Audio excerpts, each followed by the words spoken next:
شاکارستاری ڕۆژنامەنووسمان لەسەر چی دەستگیر کراوە؟ کێ ڕفاندی و لەکوێیە؟ دوای ئەوەی دەستگای میدیای تیوار لە سەرەتاکانی مانگی ئایار بە زنجیرەیەک راپۆرتی بنکۆڵکاری ورد و بەهێنانەوەی دەیان بەڵگە و دۆکیۆمنت و نووسراوی فەرمی ئەو سەرچاو و گروپانەی ئاشکرا کرد کە سەرقاڵی بازرگانی کردنن بە مادەی هۆشبەر و بازرگانی مرۆڤ و چەک لە نێوان ئێران و سلێمانی و بەغدا و سووریادا کاردانەوەیەکی زۆری لێکەوتەوە.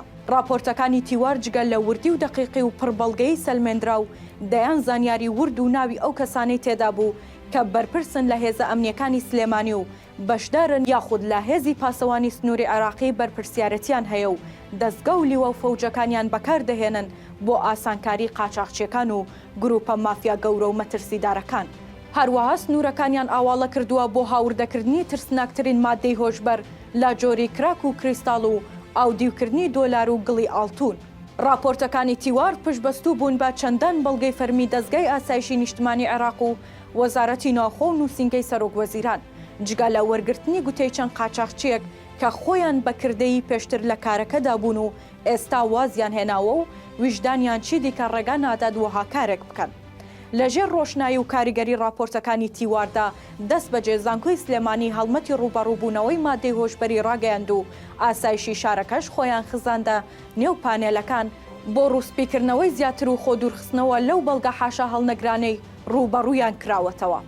هێزە ئەمنیەکانی سلێمانی و بە دیاریکراوی گروپی ئۆپراسیۆنەکان لە شەوێکی درەنگی هەینیدا بە چەند ئۆتۆمبیلێکی جامڕەشکرا و لە نێو ماڵ و منداڵ و هاوژینەکەیدا شاکارستاریان بە تۆمەتی ئەوەی راپۆرتی خوێندۆتەوە و دڵەڕاوکەی لای خەڵکی سلێمانی دروست کردووە ڕفاند. بەبێ ئەوەی ئاسایشی شارەکە و بەشی نەهێشتنی مادە هۆشبەرەکان بە دوواداچوون بۆ ئەو سەرچاوانە بکەن کە ئۆتۆمبیل و دەسەڵاتی حکوومەت بەکاردەهێنن بۆ دەرباسکردنی مەترسیدارترین مادەی هۆشبەر و چەکی قاچاق و دۆلاری دزراو. سۆران عومەر پەرلەمانتاری کورد لە پەرلەمانی عێراق نووسیوێتی ماقۆڵ نییە ڕۆژنامەنووسی تیوار شاکارستار لەسەر باس و خواسێکی وا دەستگیر دەکرێت کە راپۆرتەکان پشت ئەستورن بە دەیان بەڵگەی ئاسایشی نیشتمانی عێراقی.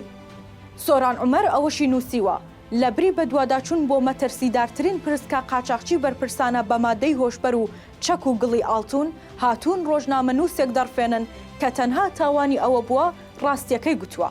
هەر بۆیە باشترە زوو ئازاد بکرێت و لەبری ئەوە بە دوواداچوون بۆ ئەو پرسە مەترسیدارە بکرێت.